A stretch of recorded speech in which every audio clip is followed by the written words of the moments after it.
சூரிய பகவான் ஒளிமுகம் காண அங்கு கற்பக தருவின் நெற்றியில் மலரும்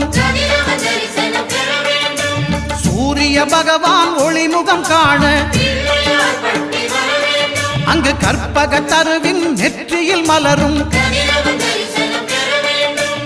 இருளை விலக்கி உலகை எழுப்பும் ஞாயிறு அங்கே குடியிருப்பான் அவன் ஆனை முகத்தனின் அடியவர் மனத்தில் ஒளியாய் வந்து கொலுவிருப்பான்